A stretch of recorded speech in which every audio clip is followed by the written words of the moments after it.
I want to welcome the MP for Samoa Barataria San Juan, Saddam Hussein, and the MP for St. Augustine, Ms. Khadija Amin. 2 nights ago, Senator Julian John asked me to speak tonight. And she asked me to focus on education. So, like everyone here tonight, I went to do some research on what was really taking place in education. I mean, we are aware that the government has been ignoring it. But what I found, ladies and gentlemen, had me damn vexed. I wasn't prepared for it. So I decided to do a little video. And Archie, run the video for me, please. In 2018, the UNC members of the Tunapuna-Piarco Regional Corporation visited the St. Joseph Secondary School. The school had holes in the roof and was run down. But we felt confident because we were aware that a school was being built for these children, started by our leader, Kamala Persad-Bissessar, and the People's Partnership Government. However, much to our surprise, we were about to get a reality check. In September 2015, the school was 95% complete, and all that needed to be installed were the air conditioning units. However, under this P&M administration, work at the St. Joseph Secondary School stopped. And this, my friends, is what happened next. The school was abandoned, vandalized. Thousands of dollars worth of acoustic tiles, ceiling tiles, were just lying in the middle of a hall, there for years, waiting for somebody to come and steal it. It was disgusting. I have to tell you, my friends, at this point, I was in shock. So I decided to go and do some research. When I checked, I found out that in November 2015, the P&M Minister of Education and Member of Parliament for Arima at that time, Anthony Garcia, said that a new contractor had been hired, and he assured that all efforts would be made to have the building up and running in the not-too-distant future. That, my friends, was in 2015. So I don't know what Anthony Garcia thinks the not-too-distant future is. In 2019, before the Parliament, Minister Garcia said that 3 steps had been taken to fix the school. He said they had increased security officers to round the clock.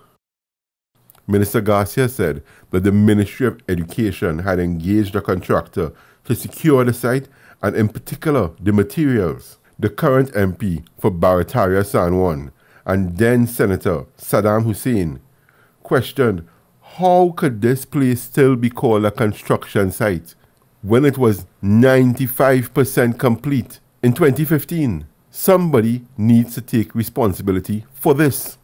And just in case you thought that this couldn't get any worse, well, I want you to pay attention that when we visited, even though the place was already being vandalized, the roof was still in place, and that the minister had promised round-the-clock security. Well, my friends, let me show you what it looks like today. This, my friends, is now. This is what it looked like today. This is drone footage. On your right is the ceiling of the hall that we were standing in 2018. And on the left, everything is gone. I'll take note, including the tiles that was in the middle of the hall. I mean, if a picture paints 1,000 words, then this video shows millions of dollars that the P&M allowed to be stolen from a school that was 95% complete.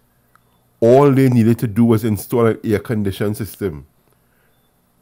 And now we have a new Minister of Education. What has the minister been doing since she took office? We've been dealing with COVID.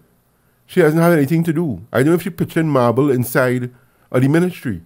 But they could have taken the time to fix this school.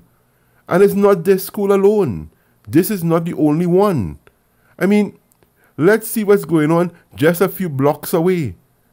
In Curep Presbyterian. And listen to me, at least the roof still there. But you realize all the windows gone, all the doors gone, the plumbing also gone, and bush growing everywhere. I mean, I don't know, but by next year, around this time, all that might be gone too. Because you know what? There wasn't even one security guard on the compound. This has been sitting there since 2015 as well. 6 years have passed. An entire generation would have gone to school here. Curia Presbyterian needs their school. What is going on? What is the minister doing? I know what she's not doing. She's not finishing Barataria North Secondary School. Ask MP Saddam Hussein. He has been trying to get them to do something. I mean, the most that's going on there is they're cutting the grass. Why can't we finish the schools? Why do we think it's not important? Is it spite? I mean, we need to ask the hard questions here. We need to be honest. Is the PNM not finishing these schools simply because Kamla Prasad Bisesa is the person that started these schools? Is it because these are UNC schools? I want to tell you, these are not UNC schools. These are schools for the children of Trinidad and Tobago. I don't care if you're a member of the PNM, you're part of the UNC family, you're independent. But once you are a citizen of Trinidad and Tobago, what you just saw must have your damn bricks. I have some questions for the minister. I want to find out exactly how much money was stolen, because that's what it is. Taxpayers' money was stolen at the St. Joseph Secondary School. How much? I want to tell you all, I am sure it is millions of dollars. Right? Somebody has to answer for that. Somebody has to take responsibility for that. I want to know how many unfinished schools are currently out there. I know one in DB. Right? I know of several all across the country. And more importantly, I want somebody to answer why those schools don't have security guards guarding the money that resides in those schools.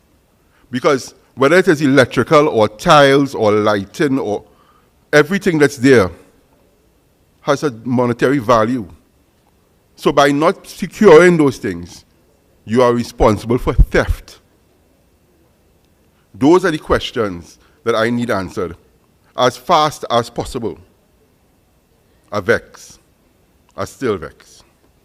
Thank you and good night.